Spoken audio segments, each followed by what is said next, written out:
Hello, everyone.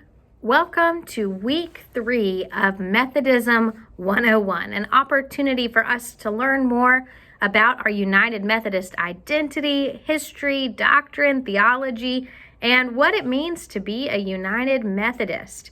I'm excited today to share with you some information all about clergy and about ordination and the ordination process. So before we begin, I encourage you to take a moment and either pull up on your computer or print out the pop quiz that we're going to start with, or the notes. Actually, you need both of them, not or, and. If you'll go ahead and print out or pull up both of these documents, that will help you follow along with today. So today we are going to start with another pop quiz just to see what you know about clergy and about ordination in the United Methodist Church. So I encourage you to take a moment. There's only 5 questions and they are true-false. So you've got a 50% chance of getting them right. I've set you up for success today. I'd love for you to take a try at that pop quiz. Go ahead and pause the video, and then when you're done, hit play again and we'll talk about the answers, okay? Okay, friends, so hopefully now you've had a chance to look at the pop quiz. We'll go through these answers really quickly. Question number 1 says, there are bishops in the United Methodist Church. That is true. We do have bishops. Every annual conference has a bishop. Number 2, elders and deacons administer the sacrament of baptism and communion. That is false. Elders and deacons are the 2 types of clergy. They are separate but equal, but only elders are permitted to administer the sacraments of baptism and communion. Deacons do not have sacramental authority in the United Methodist Church.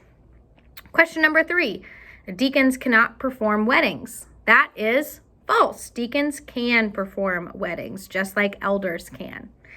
Number 4, a master's degree is required for United Methodist clergy.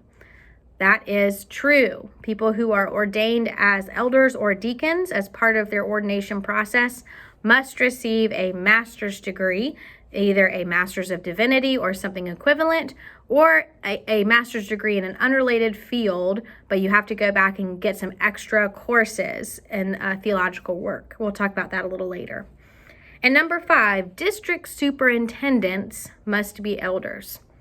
That is true. District superintendents order the church in a big way and deal with lots of administrative issues. So therefore, they are people who are called to be elders. And we'll talk more about district superintendents in just a few minutes. Okay, so I would love to know how you did on that quiz. You can tell me next time you see me. And if you didn't do so hot, that's fine. We are going to cover all of that material today. So by the end of our class, you should be able to get 100 on that quiz if you took it again. Okay, so I want to encourage you to go now to the notes page. It is a little longer this week. Today is going to be lots of information, very information heavy. This has a lot to do with kind of organizational things. And I want you to know that all of the information that I'm sharing can be found in the Book of Discipline of the United Methodist Church, the 2016 edition. I think we've talked previously that there is a new Book of Discipline that is printed after each general conference every 4 years. Because of COVID, we are still utilizing the one that was printed in 2016. And I've tried to note paragraph numbers throughout the notes so that if you wanted to go and look up this information for yourself, you could. Okay, so kind of an opening thought for you today. I want you to think about a clergy person who has had a positive impact on your life. And if you are watching this with someone else or watching with a class, I invite you to pause and to share stories from your life experience of clergy people who made an impact on your life. So you can go ahead and pause if you want to talk about this with someone else, or if you're watching by yourself, you're welcome to just think about this, and we'll keep going. As I was thinking about all the clergy people in my life that have made a difference, I remembered something from a clergy person who I knew when I was a teenager and a young adult.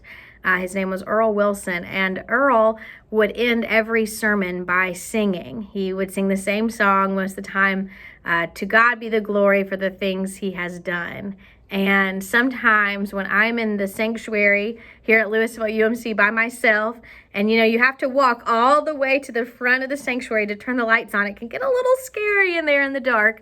If I'm in there in the dark by myself, I will sing that same song that Earl would sing at the end of his sermons. And, that is just such a little thing, but it's really comforting. And that is from the example of a clergy person who shared from their own giftedness and shared, that was part of his personality. He's the only clergy person that I've known to end their sermons with a song. I promise I won't ever do that. Miss Debbie would get very upset. But clergy people impact our lives in many ways. And so I hope that you can think of at least one who has been impactful in your life. So we'll start moving through this information to talk about ordination and clergy. First, we need to understand what is ordination. And I think an easy way to understand it, ordination is a process through which one becomes an ordained elder or deacon. Now, elders and deacons are set apart for specific ministries within the church. We'll talk about those specific ministries a little bit later.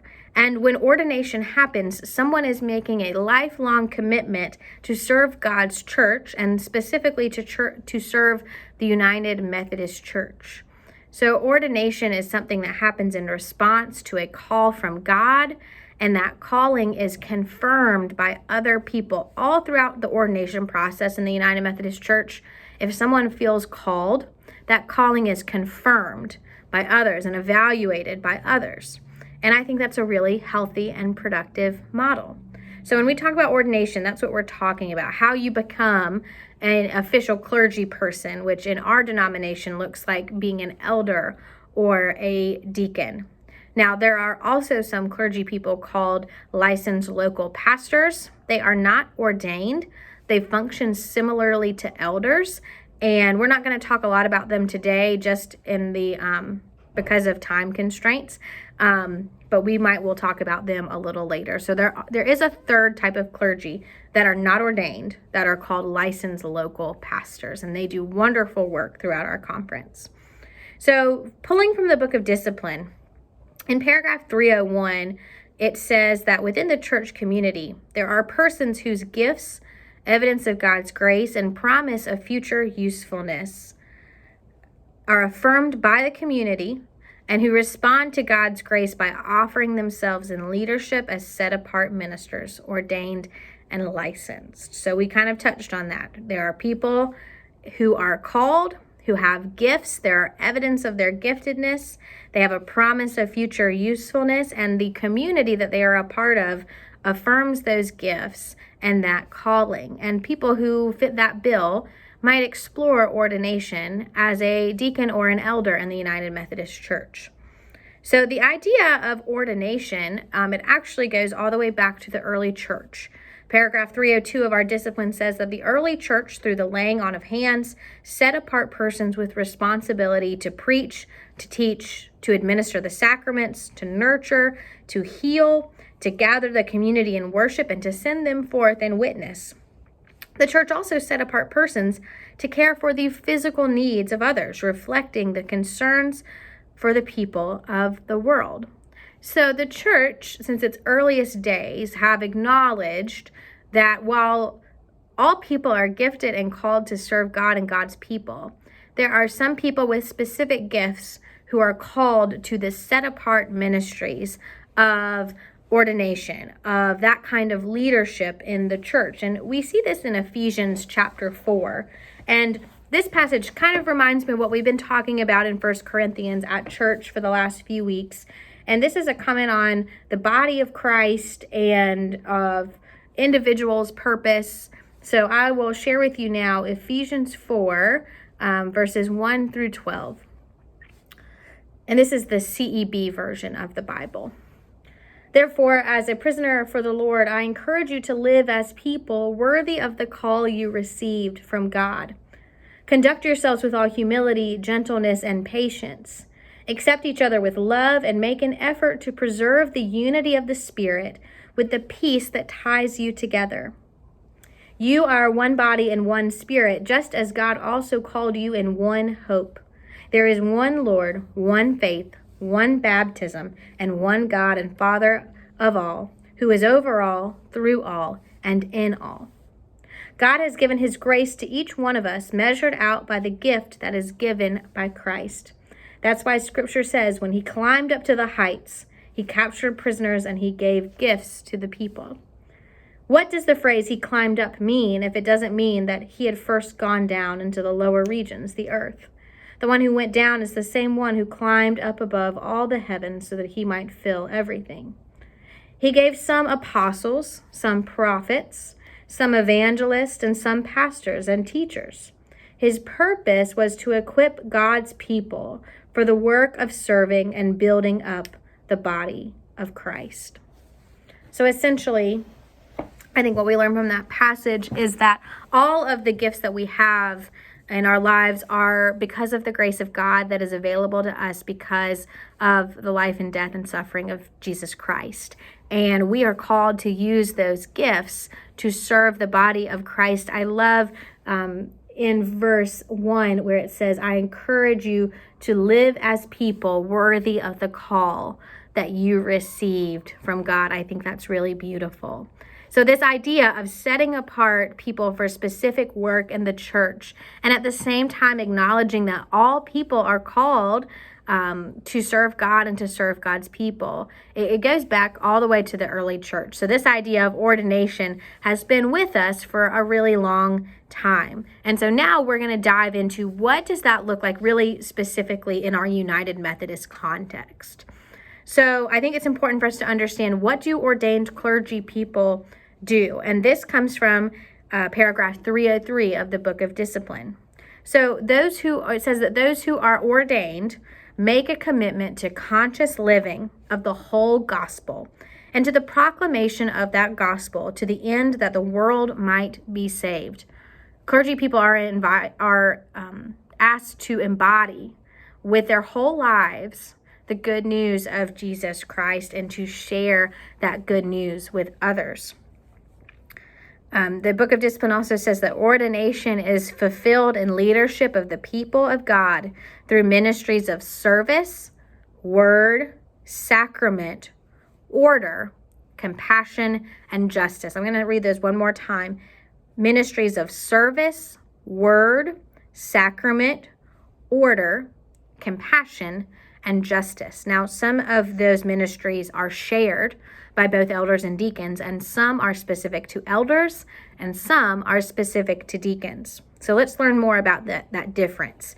So elders are those whose leadership includes preaching and teaching the word of God, administration of the sacraments, ordering the church for its mission and service, and administration of the discipline of the church. Those are ordained elders. So of those ministries that we talked about, elders are called to service, word, sacrament, and order. Now, deacons are those who respond to God's call to lead in service, word, compassion, and justice, and to equip others for this ministry through teaching, proclamation, and worship, and who assist elders in the administration of the sacraments. So deacons are called to the work of word, service, compassion, and justice.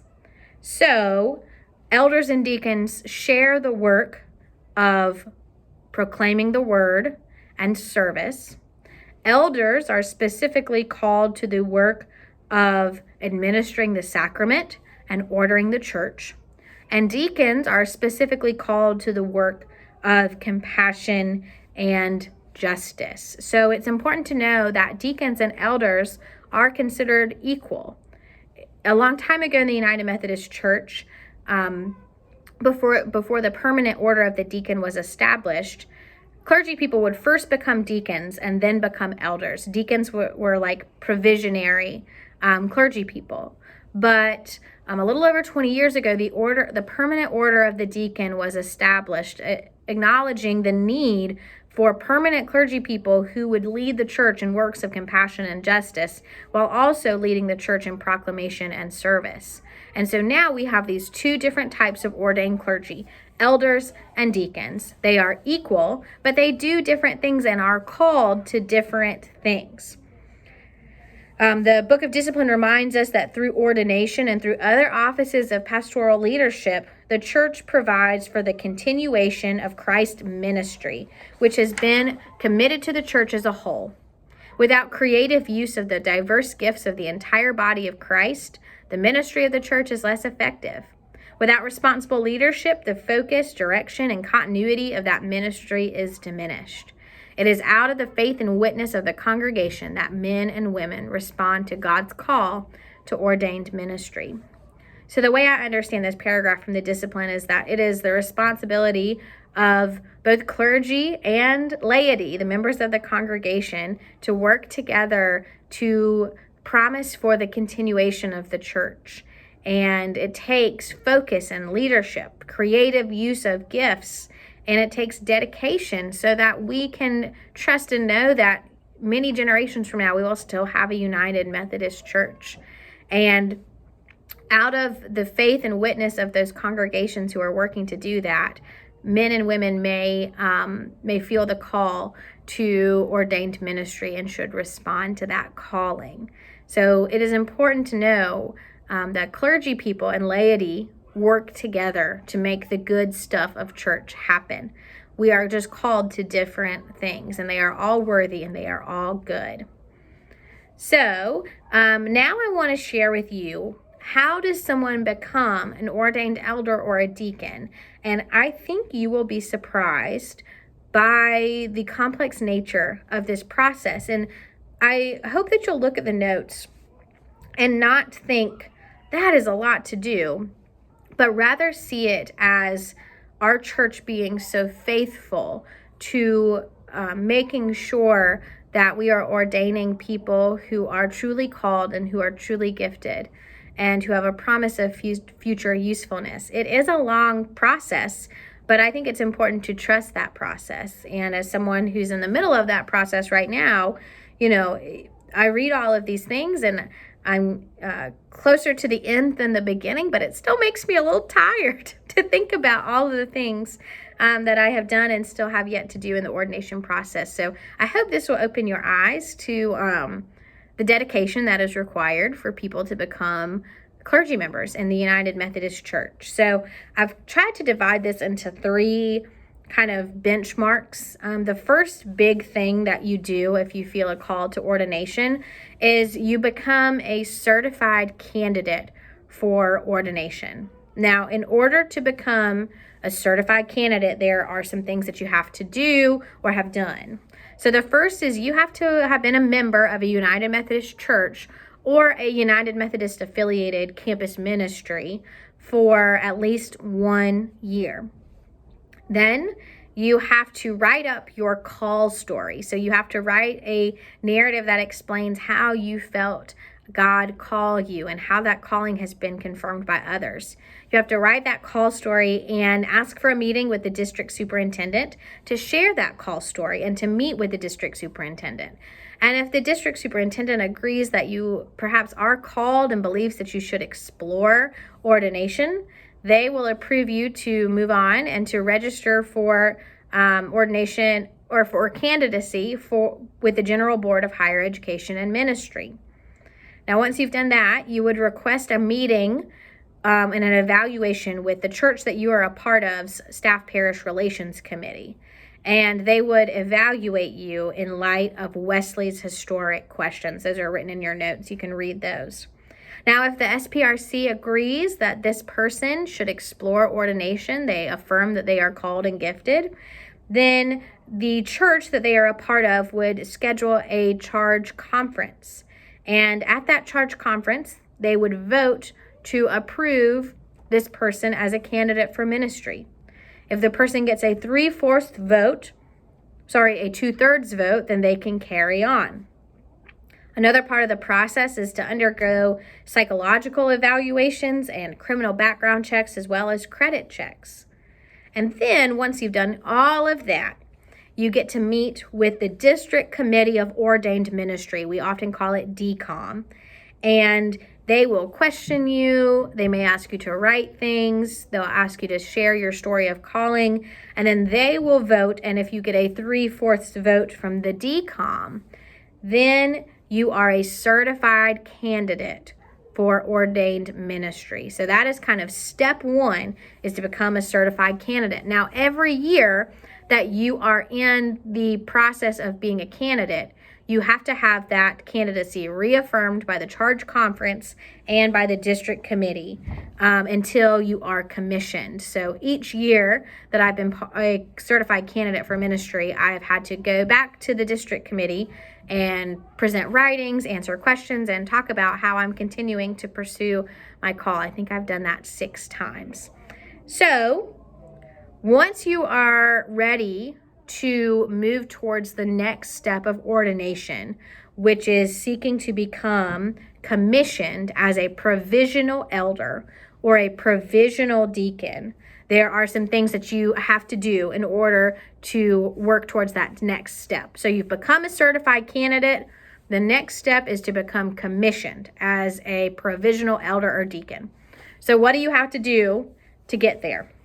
Well, first, you have to have completed an undergraduate degree. It could be in any field. Next, you have to complete a master's degree, preferably a master's of divinity or equivalent degree. But if you already had a master's degree prior to starting this process, you can go back to school, go back to a United Methodist seminary and get 27 hours of what is called the Basic Graduate Theological Studies. Now, if you are not getting a master's of divinity, but are getting a master's of practical theology, that's what my master's degree is in, part of what you would need to do is make sure you had all of these courses. So that Basic Graduate Theological Studies is made up of courses in Old Testament, New Testament, theology, church history, mission, evangelism, worship, and United Methodist polity. That's our organizational structures, doctrine, and history. So once you've done that and you've been a certified candidate for at least a year, then you would apply with the Conference Board of Ordained Ministry and declare your intent to go before the conference board for provisional commissioning. You would have to go back to that DCOM, the District Committee on Ordained Ministry, and they would have to affirm that you are ready to go before the conference board. So for me this year, that meant turning in 5 of the questions from my provisional ordination papers to the District Committee for them to say, you're on track. And if you're approved there by a 3/4 vote, then you move into the next phase. You would submit all of your academic transcripts. You have to submit a certificate of good health filled out by your physician. And then you have to turn in papers. So you are given written assignments, questions to answer in 4 areas: proclamation, vocation, disciplined life, and theology. And part of your proclamation is to film one of your sermons and send that in as well. So you turn all of those things into the Conference Board of Ordained Ministry, and then you go before the Board of Ordained Ministry for a oral examination. This process, they will ask you questions about what you wrote in your papers. They will ask you other questions, and at the end of that day, the Board of Ordained Ministry will take a vote, and if you pass with a 3/4 vote, then you will, at the next annual conference, be commissioned as a provisional deacon or elder. Now, once you've done that, you're a provisional deacon or elder. It's kind of like being a resident after going to medical school. I would compare it similarly to that.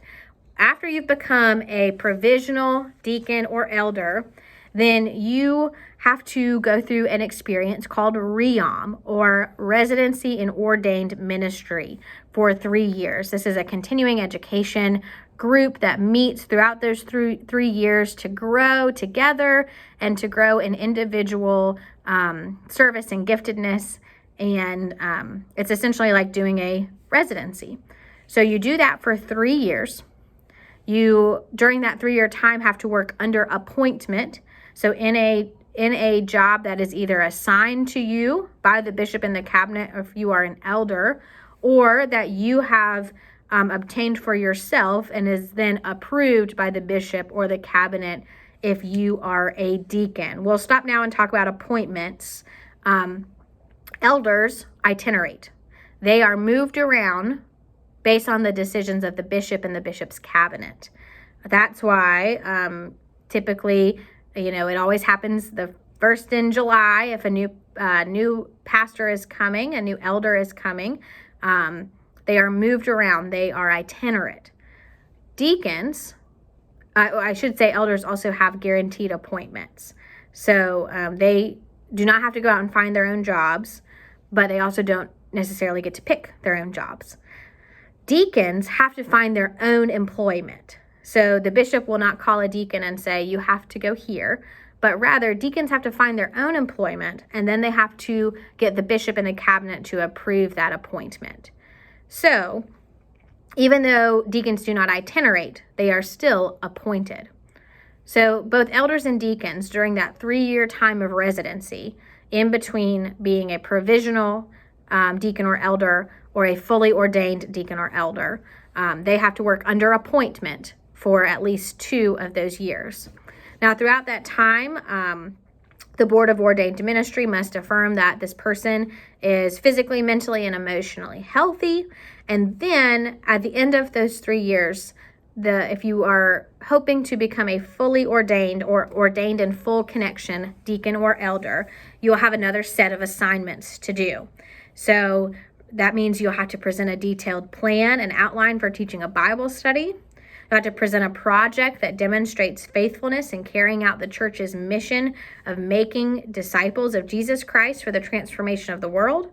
And then you'll have written and oral examinations given to you by the Board of Ordained Ministry. So just like when you went before the Board of Ordained Ministry to be commissioned as a provisional deacon or elder, you'll go back before the Board of Ordained Ministry in hopes of being approved by a 3/4 vote to be ordained in full connection.